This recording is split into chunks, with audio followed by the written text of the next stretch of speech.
पिताजी इतना पैसा कमा ले बड़न कि हमरा के खरीद लियन। महाराजगंज क्षेत्र में चाहे महाराजगंज विधानसभा क्षेत्र में कौन ऐसा प्रत्याशी के बाबूजी इतना ज़्यादा पैसा कमा ले बड़े हैं कि हमरा के पैसा से खरीद लियन। ब्रजेश और आप देख रहे हैं बीटी न्यूज़ इंडिया और बीटी न्यूज़ इंडिया में आपका स्वागत है। और देखिए, बिहार विधानसभा चुनाव को लेकर अभी सभी पार्टियां जो हैं अपनी अपनी रणनीति बनाकर रणभूमि में उतरने को लेकर तैयार हैं। आप देख भी रहे होंगे कि लगातार जितने भी समाज सेवी हैं वो सभी आजकल शादियों विवाहों में या फिर जन्मोत्सव में लगातार घूमते हुए नजर आ रहे हैं। कुछ लोगों का कहना है कि चुनाव है तो ये लोग मेढक की तरह ऊपर हो गए हैं। तो ऐसे में अभी मेरे साथ महाराजगंज विधानसभा के जो है भावी विधायक प्रत्याशी के तौर पर अपने आप को रिप्रेजेंट कर रहे प्रकाश कुमार सिंह, इनसे हम बात करेंगे।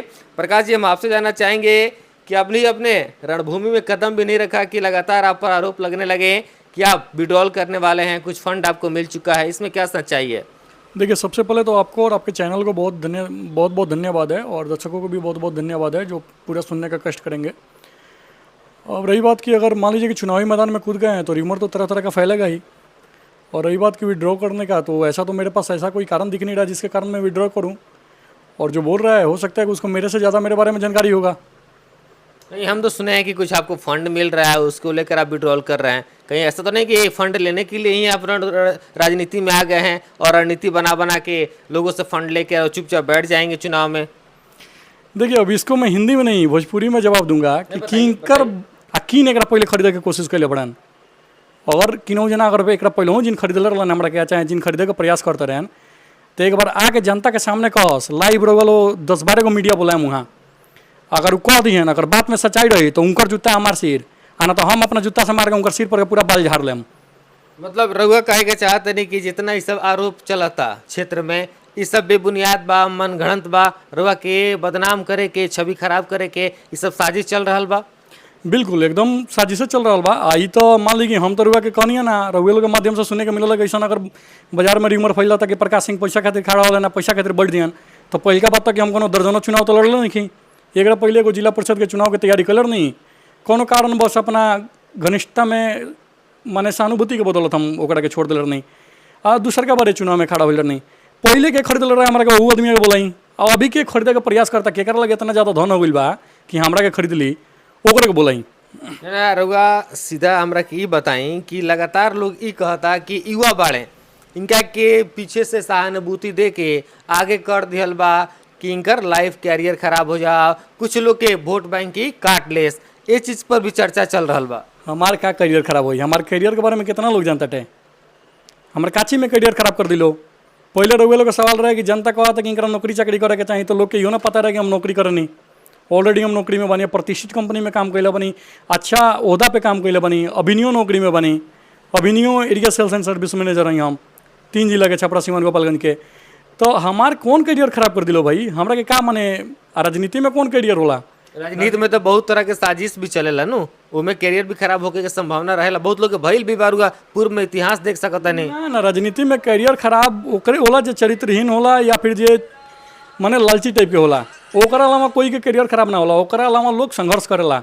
रहल बात जमानत तो जब थोके के या कम वोट मिले के तो अटल बिहारी वाजपेयी के संग भी भइल रहा है। तो हमने तो बहुत छोट मोट आदमी बनी सन। कैरियर खराब खाली चरित्रहीन व्यक्ति को होला, दोसर कोई के ना होला। अगर हम चरित्रहीन बानी तो जाहिर से बात हो कि खराब हो सकता। अब बानी तो कोई के लगा कोनो सबूत बका कि कब हम चरित्रहीन वाला काम कैले बनी हम। अच्छा एक चीज़ हमरा तनी बता दी कि रउआ तब विधानसभा के प्रत्याशी बानी तो ई तक कन्फर्म रुआ डिक्लेयर कर दिले बानी कि रुआ निर्दलीय बानी कि आगे चल के भी कुछ और प्लान हो सकता कि कोनो पार्टी के जो विचारधारा बा उससे रुआ सहमत हो कि या उनमें ज्वाइन कर जाई? देखिए, पार्टी के दामन थामेला कमजोर लोग, जेकर अपन कोनो छवि ना होला उ पार्टी के दामन थामेला। यही पर अभी लोग फिलहाल सुन लो खेम कि मोदी जी ने सिवान में, तो लोग के कहना मतलब पूरा भाजपा के कार्यकर्ता लोग के या फिर दूसरा दल के लोग भी कहता कि सिवान के वहाँ के झुंझुना दिखा के चल गई। यहाँ काहे कि यहाँ जितना भी प्रतिनिधि बढ़न उ कमजोर बढ़न, वो पार्टिए के बदौलत प्रतिनिधि बढ़न या पार्टिए के प्रति बदौलत उ सांसद चाहे विधायक बढ़न। अगर अपना बदौलत रहते नु, अगर उनका बदौलत और भी अगल बगल क्षेत्र के 2-4 गो सांसद विधायक अगर चुनाव जीततन तो यहाँ आगे मोदी जी कुछ ना कुछ करके जीतन, दे के जीतन। ऐसे कि यहाँ तो मुँचोर सांसद विधायक वालों, तो पार्टी के जे भी दामन थामेला ना वो कमजोर होला। वो पार्टिए के टिकट के भरोसे चाहे लगे हम जीत ली पार्टी के वोट लेके। अगर अपन छवि रही तो निर्दलीय लड़के लोग जीती, पार्टी ओकरा के निहोरा करके बोलाइत आ फिर ओकरा कहला के मन मुताबिक के हिसाब से काम करित। रउआ का उम्मीद रहे जा मोदी जी आए रहने तो कि सिवान जिला में का कुछ होके के चाहे? ना उम्मीद तो हमरा बहुत रहे, ऐसे मान ली कि पूरा सारण कमिश्नरी में एनडीए के हमने के सीट दियल बा। अब बिहार में सबसे ज़्यादा सीट दियल रहे एनडीए के, तो उम्मीद तो बहुत रहे, लेकिन उम्मीद के हिसाब से तो कुछ भइल ना। ऐसे कि यहाँ कोई वो तरीका के जनप्रतिनिधि तो बना कि जे टाइट होकर बोल सके, आ टाइट होकर लोग कब ना बोलेला, जब ओकरा अपन लालच रहेला।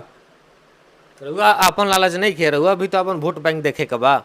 नहीं, वोट बैंक अलग चीज़ हो गई, लालच अलग हो गई। वोट बैंक हो गई कि मान ली कि जब हमार समाज बा, चाहे पहले कलर नहीं राजपूत तो सर्व समाज के नेता होला, तो अगर सब लोग हमरा के स्वीकार कर तटे तो लालच तो रबे करी। ऐसे कि हमार लोग दोसर कोई बरगला ले बा, सर्व समाज के नेता तो राजपूते नहीं होते पहले। अब तो दोसर कोई जात के नाम पर फोड़ लेता, केहू कोनो जात पे कि हम तार लोग जात कहीं हम तार विकास करते हैं। के जात के नाम पर आजकल विकास कैले बा, आ जात के कबू राजनीति नहीं कर रहा, हमेशा स्तर के राजनीति रहा बा। ये बेड़ा अगर मायावती के कोनो रुआ गाँव के सबसे गरीब अगर माली के हरजन के घर से बोलाहट आवे वही है नहीं है, लेकिन रुआ यहाँ के बड़का बड़का नेताजी लोग के नाम धरी, अपने संसदीय साहब के कह दी, चाहे पूर्व संसद के कहीं लोग निमंत्रण भेजी तो तुरंत आ जाइए। तो राजनीति हमेशा लेवल के रहल बा, स्तर के रहल बा, जात के नाम पर नहीं के रहल। तो जात के नाम पर हमेशा शोषण भइल बा समाज के, जात के नाम पर हमेशा लोग शोषण कैले बा खाली वर्ग के। राजनीति अगर राजपूत जब भी राजनीति कैले बनू तो सर्व समाज के एक संग मिला के लेके चलल बा। आ कोनो भी राजपूत जहाँ से भी राजपूत लगभग माने 90% ऐसा क्षेत्र हुई जहाँ से राजपूत जनप्रतिनिधि बनल हुई, चाहे ब्राह्मण बनल हुई, चाहे सौर समाज बनल हुई, वहाँ उ अल्पसंख्यक रहलन, तब जाकर सर्व समाज चुनेला। जहाँ बहुसंख्यक ई जात रहला वहाँ कटौती होला, वहाँ आपसे में कटौती करके अउला अपने आप के धरसाई कर लेवेला। रहुआ एगो बात पूर्व में कहनी है कि जेकर जान ले कि कैडर वोट नहीं खे, यानी अपन पहचान के दम पर कुछ वोट नहीं खे, कुछ लोग नहीं खे, वो लोग पार्टी ज्वाइन करेला। लेकिन वो ये भी पता होगा चाहिए कि पार्टी के भी अपन कुछ कैडर वोट होली सन, वो चीज़ के रुआ कैसे साइड कर सकता नहीं? ना साइड नहीं कर सकता, अगर पैसन कई गो दल बदलू नेता रहुए क्षेत्र में मिल जाए कि कब हो में तो इकुली विचारधारा वाला लोग ना, इकुली अपन पैरासूट वाला नेता, हाँ महत्वाकांक्षा देखे के अपन पार्टी के मैनिफेस्टो अपना लेवल लोग, ये लोग अपन कोनो विचारधारा बका।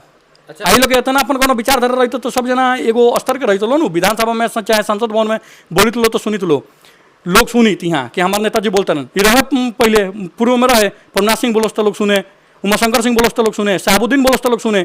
ऐसे कि लोग अपन बेस रहे, अपन वोट रही लो, पार्टी के बदौलत ना रहे, पार्टी ये लोग के बदौलत रहे, पार्टी ये लोग ने उतर दे कि रुआ हमारा पार्टी में सम्मिलित हो की तब होला। अब तो हो गई कि पार्टी बनल मिल जाता, लोग वहीं में घुस जाते थे, तो जेकर अपन कोनो बेस नहीं हो तो पार्टी के नेता बनी नू। अच्छा, एक चीज हमरा के बता दी, अंतिम सवाल बा कि रउआ जनसंपर्क करत नहीं कि ना अभी, और करत नहीं तो जनता से जब मिले जाता नहीं तो जनता का उम्मीद जतावता, जनता का अपन मुद्दा बतावता? देखिए जनसंपर्क हम कर रहा बनी, लेकिन उतना तेज में नहीं कह सके। हमारे लगे कोनो पार्टी फंडिंग तो बना कि हम भाड़ा के भीड़ लेके एकदम घुसल बीड़ी लोग के बीच में, आ लोगों के भी अपन काम दाम बा, हमरो अपन काम दाम बा, हम अपन काम दाम भी करते नहीं, जनसंपर्क भी करते नहीं।